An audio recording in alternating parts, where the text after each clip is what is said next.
অৰ্থাৎ অসমৰ মুখ্যমন্ত্ৰী একেটা সময়তে মুখ্যমন্ত্ৰীও, অসমৰ গৃহমন্ত্ৰীও, অসমৰ OCও, অসমৰ SPও, অসমৰ DGPও আৰু অসমৰ গাঁওবুঢ়াও।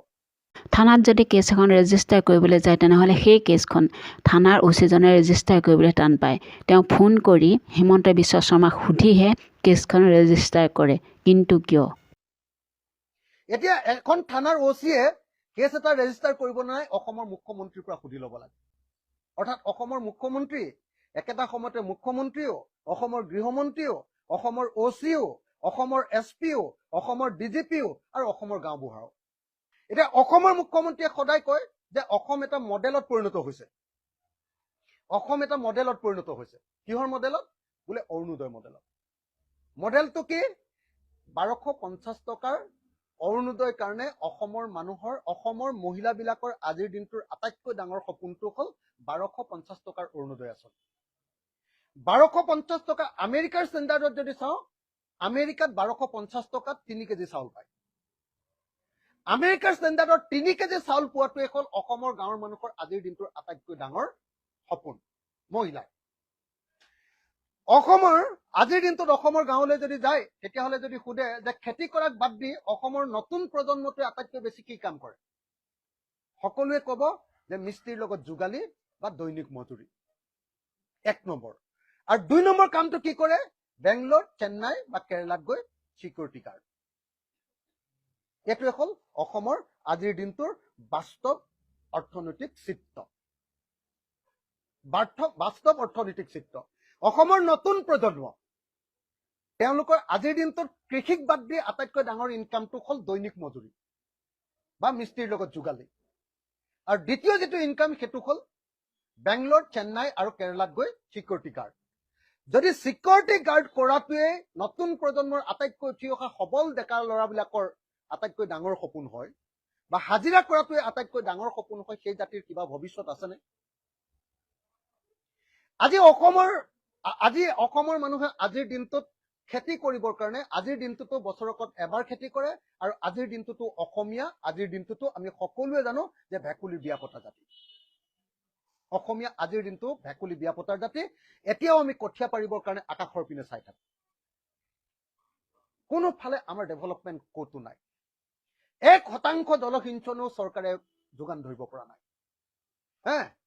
অসমক যি সময়ত আমি অসমৰ মানুহক অৰ্থনৈতিক উন্নয়নৰ কাৰণে আমি অসমৰ মানুহক প্ৰফেচনেল কৰিব লাগিছিলে, প্ৰফেচনেলিজিম শিকাব লাগিছিলে, পেছাদাৰিত্ব শিকাব লাগিছিলে, সেই সময়ত হিমন্ত বিশ্ব শৰ্মা চৰকাৰে অসমৰ মানুহক শিকাইছে আনৰ ওপৰত নিৰ্ভৰ কৰি চলা ৰাজ্য, আনৰ ওপৰত নিৰ্ভৰ কৰি চলা নীতি, হিতাধিকাৰী আঁচনি। আকৌ ক'লো দে, এইটো অত্যন্ত আটাইতকৈ গুৰুত্বপূৰ্ণ বাক্য বুলি মই ভাবো যে যি সময়ত অসমৰ মানুহৰ কাৰণে আটাইতকৈ গুৰুত্বপূৰ্ণ নীতিটো হ'ব লাগিছিলে পেছাদাৰিত্ব, অসমৰ মানুহক পেছাদাৰিত্ব আমি শিকাব লাগিছিলে, পেছাদাৰী অসমীয়া জাতি আমি গঢ়িব লাগিছিলে, সেই সময়ত হিমন্ত বিশ্ব শৰ্মাই আমাক শিকাইছে হিতাধিকাৰী আঁচনিৰ জৰিয়তে অসমৰ মানুহ চৰকাৰী টকাৰ ওপৰত নিৰ্ভৰশীল হোৱাটোকে শিকাইছে। গতিকে এই ৰাজ্যখনৰ কোনো ভৱিষ্যত হিমন্ত বিশ্ব শৰ্মাৰ হাতত নাই। 1 জানুৱাৰী তাৰিখৰ দিনা অসমৰ মুখ্যমন্ত্ৰীয়ে যি ফুলাম বক্তব্য দিলে, এই বক্তব্য সম্পূৰ্ণৰূপে মিছা বক্তব্য, ভুৱা বক্তব্য। অসমৰ ৰঙীন ছবি যদিও তেখেতে তুলি ধৰিব খুজিছে, আচলতে অসমৰ অৰ্থনৈতিক অৱস্থা ভয়ংকৰভাৱে বেয়া। আৰু সেইকাৰণে এই মুহূৰ্তত আমি অসমৰ মুখ্যমন্ত্ৰীক অসমৰ অৰ্থনীতিৰ ওপৰত এখন হোৱাইট পেপাৰ প্ৰকাশ কৰিবৰ কাৰণে আহ্বান জনাইছো।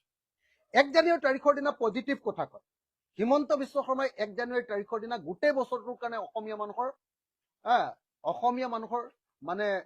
মানে কি কৰিলে, গোটেই অসমীয়া মানুহৰ মানে সম্পৰ্কে আটাইতকৈ বেয়া কথাটো কৈ দিলে যে এই বছৰ আমি ধাৰ লৈ উন্নতি কৰিম।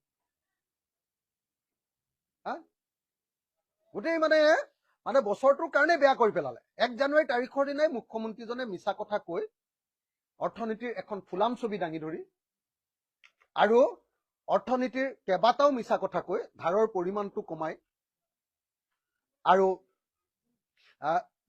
তৰুণ গগৈ চৰকাৰৰ দিনৰ ধাৰবিলাক সকলো মাৰিলো বুলি মিছা কথা কৈ সম্পূৰ্ণৰূপে অসমৰ মানুহক আভুৱা ভৰা আমি দেখিবলৈ পালো। গতিকে আজিৰ দিনটোত ইয়াৰ পৰা নিশ্চয় আপোনালোকে অনুমান কৰিব পাৰিলে মই অসমৰ মুখ্যমন্ত্ৰীক চেলেঞ্জ কৰিছোঁ, প্ৰত্যাহ্বান জনাইছোঁ। সেইটো হ'ল সদায় মুখ্যমন্ত্ৰীয়ে কয় যে পাঞ্জাৱত সমান আমাৰ GDP হ'ব। GSDP বুলি কয় দেই, ষ্টেটৰ হ'লে GSDP বুলি কয়, তেখেতে GDP বুলিয়ে কয়। পাঞ্জাৱৰ সমান আমাৰ তেখেতে কৈছে যে কি কয় মুঠ ঘৰুৱা উৎপাদন হ'ব, GDP হ'ব। আৰে পাঞ্জাৱৰ সমান এইকাৰণে কৈছে যে পাঞ্জাৱৰ অৰ্থনীতি ক্ৰমাগতভাৱে গ্ৰীণ ৰিভলিউচনৰ পাছত একদম ভিতৰিয়ে থৈ পাঞ্জাৱৰ GDP সদায় কমি আহি আজিৰ দিনটোত অসমতকৈ অলপহে বেছিকৈ ওপৰত আছে।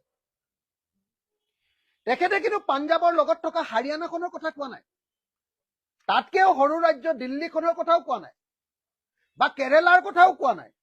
যিবিলাক ৰাজ্যৰ অৰ্থনৈতিক অৱস্থা ভাল হৈ গৈছে তেওঁলোকৰ কথা কোৱা নাই। একেটা সময়তে মুখ্যমন্ত্ৰী হৈ সকলো বাপ তেওঁৱে যে লৈ আছে, সেইটো কি কেনেকুৱা কথা নহয়নে বাৰু? চাওকচোন, প্ৰতিটো ক্ষেত্ৰতেই হিমন্ত বিশ্ব শৰ্মাই আগবাঢ়ি আহিব লাগে আৰু তেওঁ আগবাঢ়ি গৈ কথাবোৰ ক'বগৈ লাগে।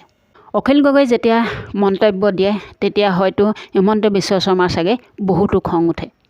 গতিকে মনোমালিনীসকল ভিডিঅ'টো চাই কেনে পালে কমেণ্টত জনাব।